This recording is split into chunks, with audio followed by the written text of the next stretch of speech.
जय हिंद दोस्तों, welcome back to our YouTube channel Mystery Finder. दोस्तों आज का जो वीडियो है सूरत के अंदर जो वर्ल्ड का लार्जेस्ट डायमंड सिटी मतलब बिल्डिंग बनाया गया है जिसका नाम है ड्रीम सिटी, जिसके बारे में पाकिस्तान की ओर से रिएक्शन आ रहे हैं। हम इस वीडियो को पूरा देखते हैं, पाकिस्तान का वहाँ की जो आवाम है उसका क्या रिएक्शन है सूरत मतलब इंडिया की ये वर्ल्ड लार्जेस्ट ड्रीम सिटी के बारे में। चलिए वीडियो को स्टार्ट करते हैं।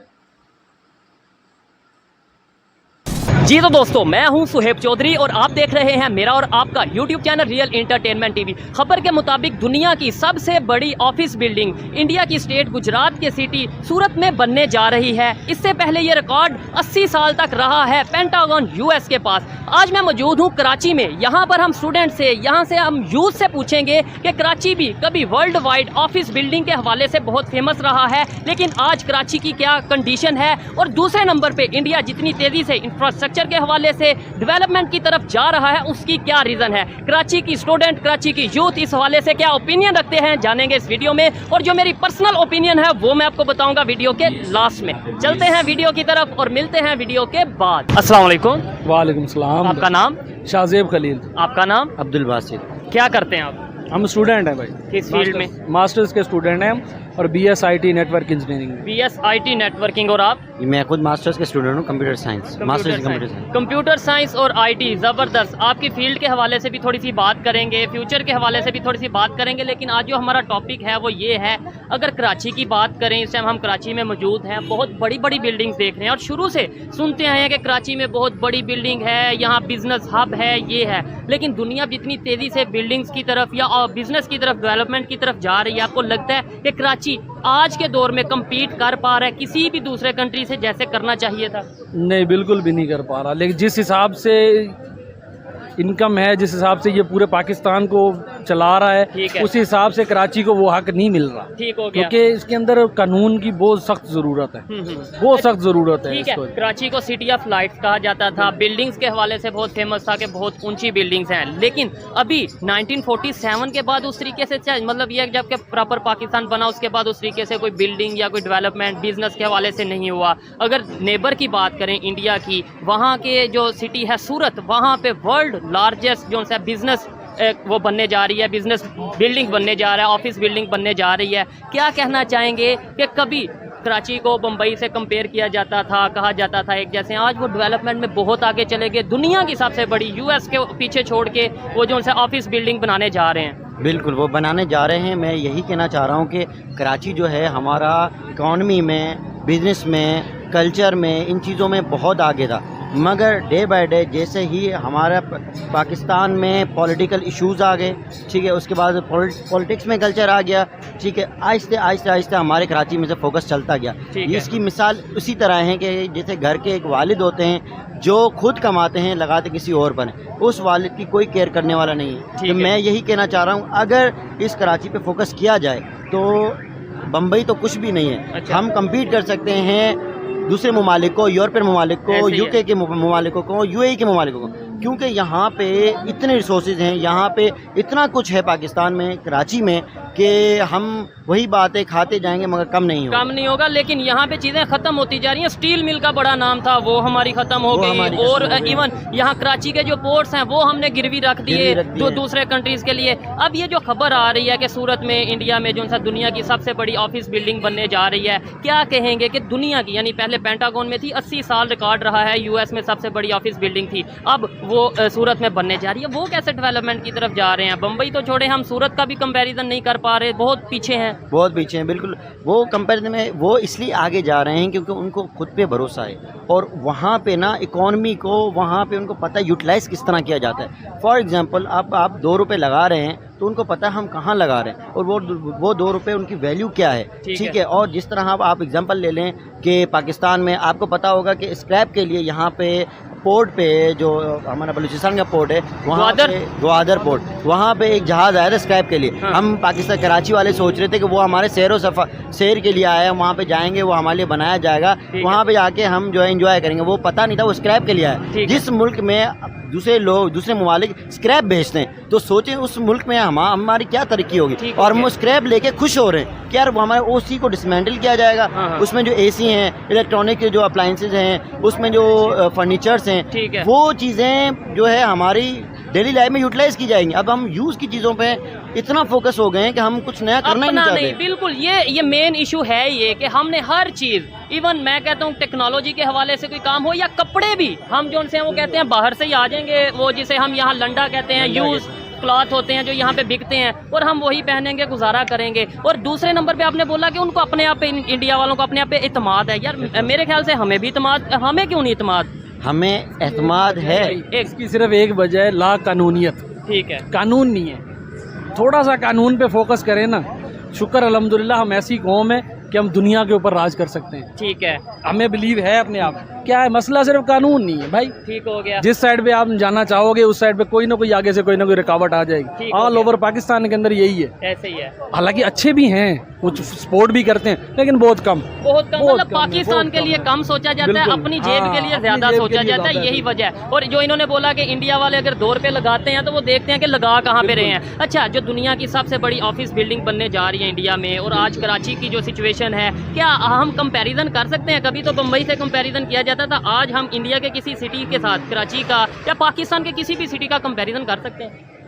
कंपैरिजन सर वही बात फिर वही पे आ जाती है कि सर जब कानून ही नहीं है हाँ, तो कंपैरिजन कैसे होगा? जब पहले कानून था, फोकस सिर्फ कानून पे करें, हम पूरी दुनिया के आगे। ठीक है, आप क्या कहते हैं, किसी भी कंट्री से कंपैरिजन कर सकते हैं, और किसी भी सिटी से इंडिया की? इंडिया किसी भी सिटी से कंपैरिजन नहीं करता, क्योंकि मैंने सब सारे ब्लॉग्स जो भी मैं देखता हूँ, अब जाहिर सी बात है इंसान को जो है वो सोशल मीडिया से बहुत कुछ पता लगता है। ठीक है, अब वो हमारे से इकॉनमी में, हमारे से इलेक्ट्रॉनिक्स में, हमारे से अपना व्हीकल कंपनीज में, आईटी में, बहुत सारी चीज़ों में हमसे बहुत आगे जा चुका है। ठीक है, हमें वहाँ तक पहुँचने में 10 साल नहीं, 20 साल नहीं, बल्कि 30-40 साल लग जाएंगे। ठीक है, क्यों? क्योंकि हमें अभी वो चीज़ लाने में काफ़ी टाइम लगेगा। हमारे वहाँ पे वो कंपनीज नहीं है, हमारे पास हमें वो रिसोर्सेज नहीं है। अब आप एग्जांपल ले लें कि हमारी जहाँ पे लेबर है, ठीक है, अब एक बंदा जो ऑफिस में काम करता है, उसको जो पैसे मिलते हैं वो एज अ लेबर मिलते हैं। लेबर होती है बिल्कुल लोएस्ट 25,000। अभी जो है अभी जो इसी हुकूमत में कुछ 1.5 साल हुआ होगा या 1 साल हुआ होगा, लेबर पहले थी 17,500 रुपये। ठीक है, और अब है 25,000 रुपये। 25,000 रुपये पे इंसान पेट्रोल अफोर्ड करेगा, कन्वेंस अफोर्ड करेगा, खाना अफोर्ड करेगा, घर के किराए, बिजली, बहुत सारी चीज़ें, वो कैसे 25,000 में करेगा? आप ये बताएं। और ऐसी सिचुएशन में फिर हम पाकिस्तान का कैसे सोचेंगे जब हम अपने घर के अखराजात नहीं पूरे कर पाएंगे? ये क्या रीज़न है? आपने बोला, अभी पहले भी एक भाई से मैं इंटरव्यू कर रहा था, उन्होंने भी बोला कि जी पाकिस्तान 30-40 साल पीछे है इंडिया से। आपने भी यही बोला कि अगर हम उनके मुकाबले में जाना चाहें 30-40 साल लगेंगे। आप ये सोचें वो 30-40 साल में मजीद कितना आगे चले जाएंगे, जैसे वो डेवलपमेंट की तरफ जा रहे हैं। और फिर दूसरे नंबर पर कोई भी दुनिया की मल्टीनेशनल कंपनी या कोई भी बड़ी कंपनी, ब्रांड होगा, वो किसी कंट्री में या किसी कंट्री के सिटी में तभी इन्वेस्टमेंट करेगा जब वहाँ पे सिचुएशन बेहतर होगी। बिल्कुल, मैं अब इसी बात पे ये कहना चाह रहा हूँ। मैं कंपनियों का नाम नहीं ले रहा, हमारे पास व्हीकल कंपनीज हैं, 3 व्हीकल कंपनीज हैं जो हमारे पास 1960s से जो है ना हमें गाड़ियाँ दे रही। अब उन्होंने, तीनों कंपनियों ने अपना ब्रांड बंद कर दिया है। वजह क्या है? इकॉनमी। ठीक है, जिनमें एक सुजुकी आ जाती है, एक टोयोटा आ जाती है। ठीक है, उसके अलावा हमारे पास बीच में चंगान ने गाड़ियाँ दी थी, न्यू कंपनी थी, बल्कि चलो वो तो पुरानी कंपनी, न्यू कंपनी जिसने इन्वेस्टमेंट की थी, चंगान हो गई, तो प्यूजोट हो गई, इसी बहुत सारी कंपनी है, उन्होंने अपने प्लांट बंद कर दिए हैं। वजह क्या है? इकॉनमी। अब आप एग्जांपल ले लें कि जो ऑल्टो गाड़ी है हमारे पास, ठीक है, वो हमारे पास चल रही है एक जनरेशन पीछे चल रही है। ठीक है, और उसकी जो वर्थ है, जो वहाँ पर है, जो उससे एक जनरेशन आगे है, वो वहाँ पर है 4.5 लाख रुपए की।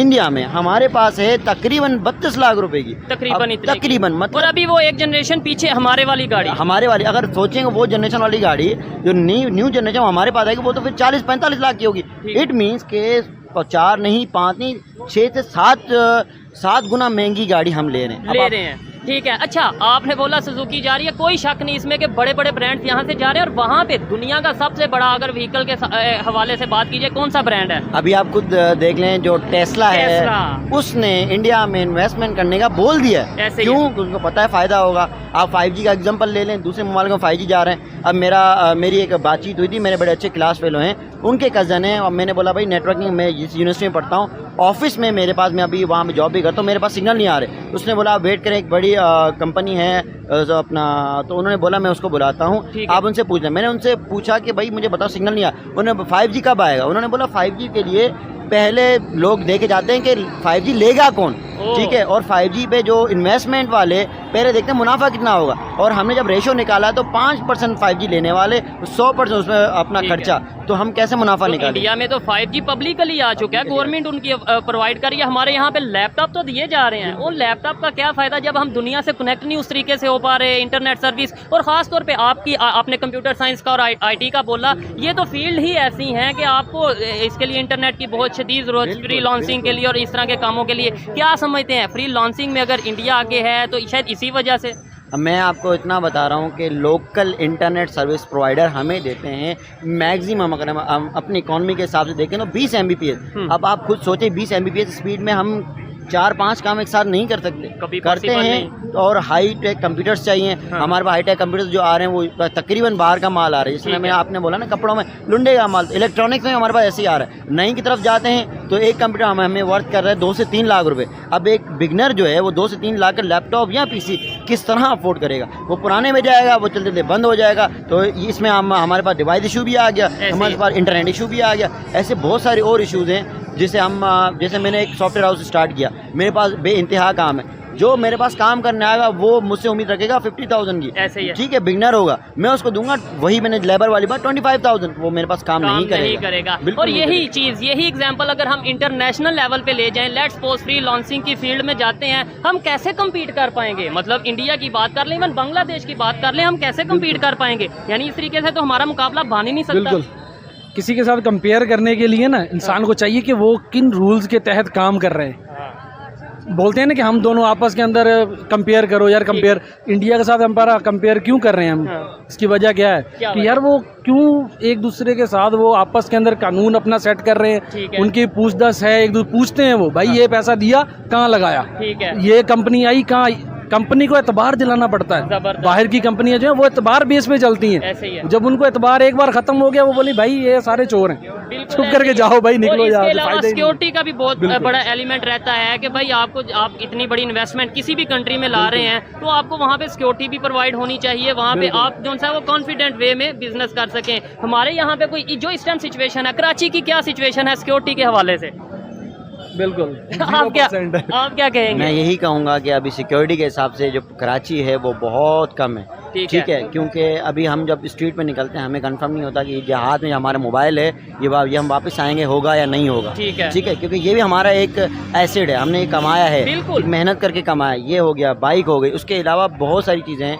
और वो जो लेने आएगा वो कोई बड़ी हंस के या एंजॉय करते हुए नहीं लेने आता, बाद में उसके दिमाग में क्या चल रहा है, वो भी मजबूर है, उसने घर बच्चों को पता नहीं खाने की वजह से ये कर रहा है। वो भाई इंसान मजबूर की तरफ, गलत काम की तरफ क्यों जाता है? उसको मजबूर किया जाता है। किसी को शौक नहीं है कि मैं हाथ में कोई वेपन लेके किसी के ऊपर हमला कर दूं, किसी को उसको पता है मैं जब ऐसा कोई काम करने जाऊंगा, जो सिक्योरिटी फोर्सेज जो अगर सामने होंगे वो मुझसे फायर कर सकते हैं, वो मुझे नुकसान दे सकते हैं, ठीक है, तो ठीक हो गया। अच्छा, यहाँ से आप अंदाजा लगा लें कि अगर एक आम पाकिस्तानी, इवन कराची का सिटीजन ही अपना मोबाइल, अपनी बाइक को सिक्योर नहीं समझता, इंटरनेशनल लेवल से कोई ब्रांड आके यहाँ पे काम करना चाहेगा, ये एक सवालिया निशान है हमारी गवर्नमेंट के लिए। बिल्कुल, ये हमारी गवर्नमेंट के लिए एक सवालिया निशान है। सिक्योरिटी में मेन चीज़ होती है, इंसान जब सुकून से एक काम करेगा ना तो दिमागी सुकून तब होगा जब उसको वो सिक्योर होगा। अब मैं एक जंगल में बैठा हूँ, मैं वहाँ पे आप एग्जांपल ले लें, मैं कुछ चीज़ ऐसी कर रहा हूँ, कोई इंपॉर्टेंट चीज़ कर रहा हूँ, मुझे ये डर होगा कि मुझ पर हमला हो सकता है, मेरा उस पर फोकस ही नहीं जाएगा, फोकस ही नहीं रहेगा। और लेकिन ये तो सिटी ऑफ लाइट्स है, आप इसे तो जंगल से आप कंपेरिजन ही नहीं कर सकते। सिटी ऑफ लाइट्स, आप सुबह निकलते हैं, कितने इशूज़ हैं, ट्रैफिक इशूज़, गाड़ी के इशू, उसके अलावा आपको ये भी पता ना हो कि मैं ये चीज़ पे जा रहा हूँ, बाइक पे, गाड़ी पे, या मोबाइल लेके जा रहा हूँ, वापसी आऊँगा मेरे पास होगा नहीं होगा, इमरजेंसी हो जाती है, बाज़ औक़ात कितनी घर की इमरजेंसियाँ हैं। अब बंदा रास्ते में जा रहा है, कितने वीडियोस वायरल होते हैं कि एक फूड पांडा वाला, किसी और कंपनी वाला बेचारा अपना रोजी करने जा रहा है, उसका मोबाइल भी गया, उसका मोबाइल गया तो मतलब उसका सब कुछ गया। मोबाइल गया, इवन खाना तक हमने वीडियोस देखी हैं कि फूड पांडा वाला या कोई डिलीवरी बॉय है उसका खाना तक ले जाया जाता है। मुझे ये बताएं, जिस तरीके से हमने अभी इंडिया की बात की कि वो इंटरनेशनल लेवल पे कम्पीट कर रहा है, इवन यूएस को वो पीछे छोड़ चुका है, क्या समझते हैं आने वाले टाइम पे इंडिया इस सारे जो एशिया है इसके ऊपर रूल करने वाला है या अपनी इकॉनमी के हवाले से लीड करने वाला है? इकॉनमी के हवाले से आपको अभी बीच में वीडियो जो न्यूज़ वायरल हुई थी कि बहुत सारे मुमालिकों ने इंडिया की करेंसी में ट्रेड करना शुरू कर दिया है। ऐसे ही है। इसका ये मतलब सीधा सीधा है कि उनकी इकॉनमी बढ़ रही है। वो डॉलर को जो है उसकी वैल्यू कम की उन्होंने इलेक्ट्रॉनिक मनी मतलब like Paytm India, UPI, UPI, पे इंडिया ऐसी ऐप्स बना दिया। आप जाएं, आप वहाँ पे QR कोड स्कैन करें, आपकी पेमेंट हो जाएगी। हम यहाँ पे टेंशन में होते हैं, चलो पे तो करेंगे, ठीक है, मोबाइल रहेगा तो पे करेंगे ना। ऐसे ही है। और नहीं, फिर भी वो पैसे अगर पास रखते हैं तो भी टेंशन रहती है। यही चीज़ अगर मोबाइल में आ जाती है, सब कुछ जो है हमारा सिस्टमेटिक हो जाता है, तो काफ़ी हद तक आसानी हो सकती है। आसानी हो सकती है। अब आप कराची में एक बिल्कुल छोटा सा एग्जांपल दूंगा, आप कहीं पे भी किसी कॉर्पोरेट जगह पे जैसे सदर हो गया, कहीं पे आप बाइक बिजनेस पॉइंट बाइक लगाएं, आपको वहाँ पे करना है, ठीक है।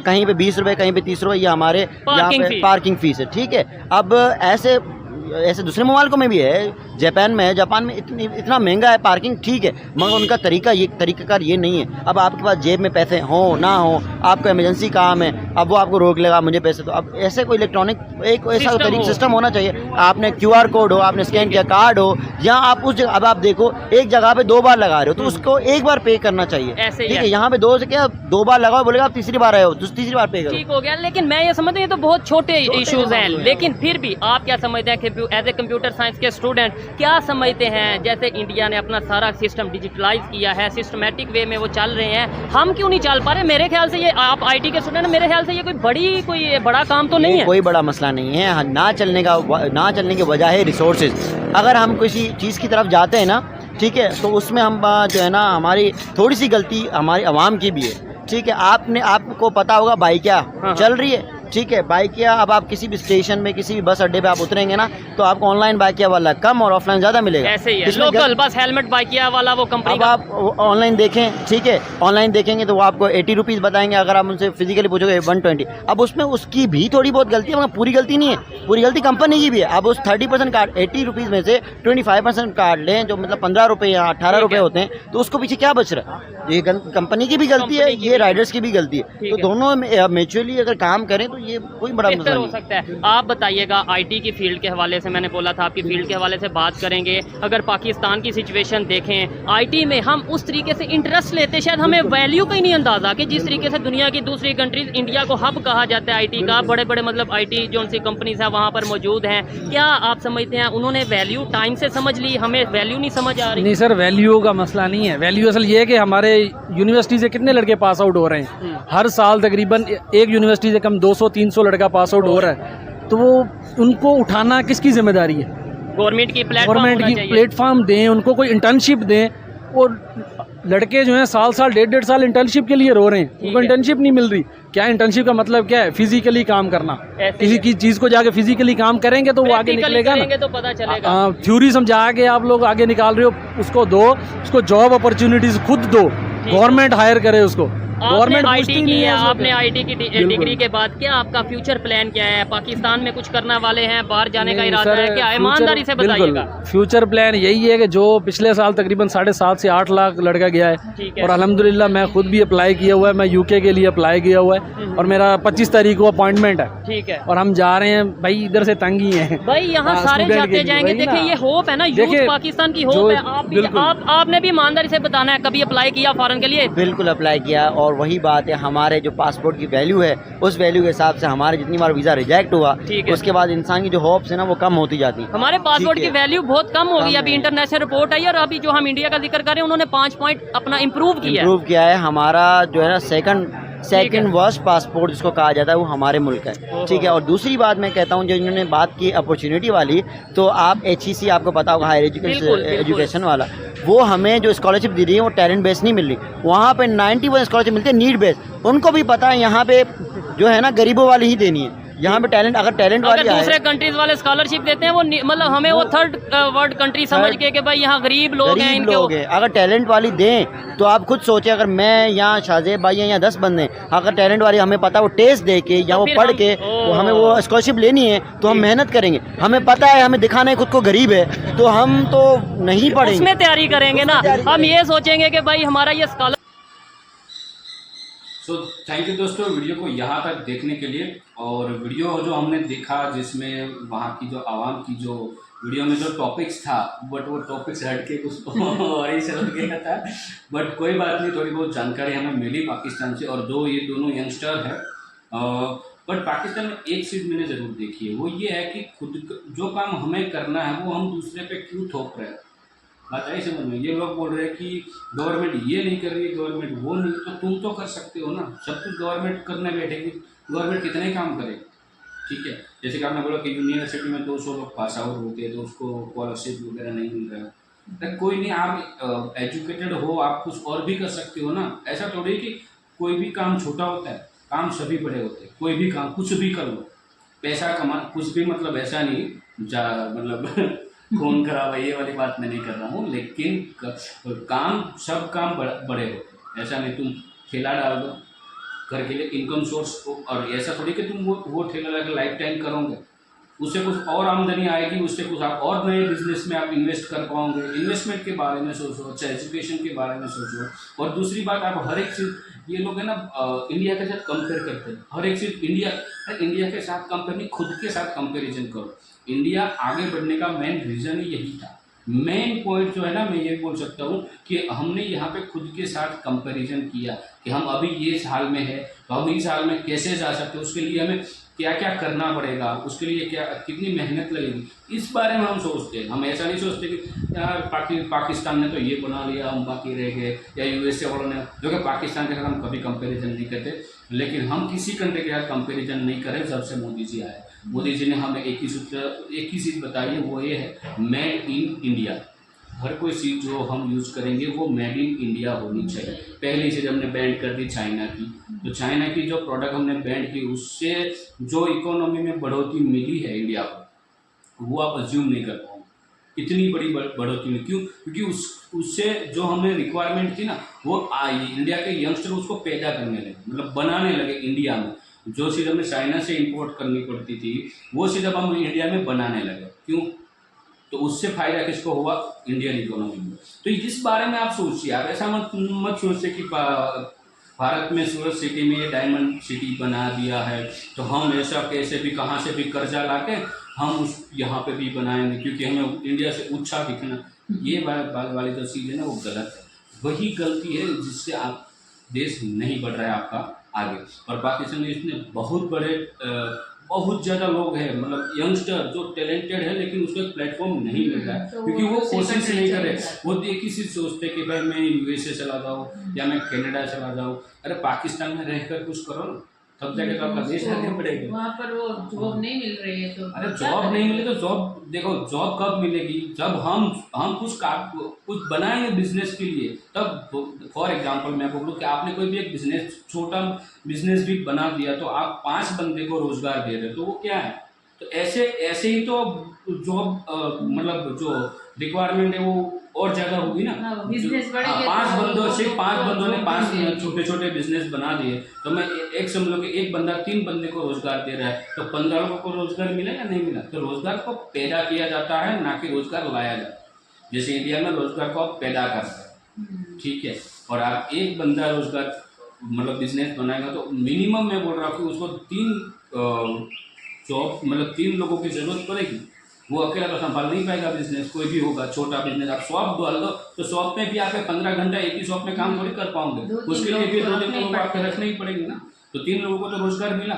मैं ऐसा नहीं कह रहा कि उसको बहुत सारा पैसा मिले रोजगार के, उसकी जॉब में थोड़ा भी मिला तो भी बहुत है, राइट। जैसे कि पाकिस्तान रुपीज़ में आप ये बोल रहे थे 25,000, बस 20-25 हज़ार उसको मंथली मिल गया। पाकिस्तान की मैं करेंसी की बात कर रहा हूँ। तो जिसको कुछ नहीं मिला था उसको कुछ तो मिला। तो ये होता है बात। तो यही हमें यहाँ पे सिखाया जा रहा है, इसलिए तो हमारा कंट्री इकोनॉमी के लिए आगे बढ़ रहा है, इंफ्रास्ट्रक्चर बढ़ रहा है, यहाँ का एजुकेशन सिस्टम बढ़ोतरी आई है, यहाँ की हेल्थ सेक्टर में बढ़ोतरी आई है, यहाँ की टेक्नोलॉजी में बढ़ोतरी आई है, यहाँ की इंडियन रेलवे में अच्छी मतलब मेट्रो आ रही है, हाँ उसमें भी अच्छा इंफ्रास्ट्रक्चर हो गया, यहाँ का ट्रांसपोर्टेशन में भी बहुत ही अच्छा बढ़ोतरी है। तो ये उसके बारे में सोचना चाहिए। तो इस वीडियो के बारे में दोस्तों आपका क्या कहना है, आप हमें कमेंट में लिखकर ज़रूर बताइए, और वीडियो के बारे में जो भी आपकी राय हो आप कमेंट में जब लिखते हो तो हमें बहुत ही अच्छा लगता है, और उससे हम रिप्लाई भी करते हैं। और आप नए हो हमारे यूट्यूब चैनल पे तो चैनल को सब्सक्राइब नहीं किया है तो सब्सक्राइब कर लीजिए। मिलते हैं अगले नेक्स्ट वीडियो में दोस्तों, तब तक के लिए जय हिंद, जय जय भारत। भारत।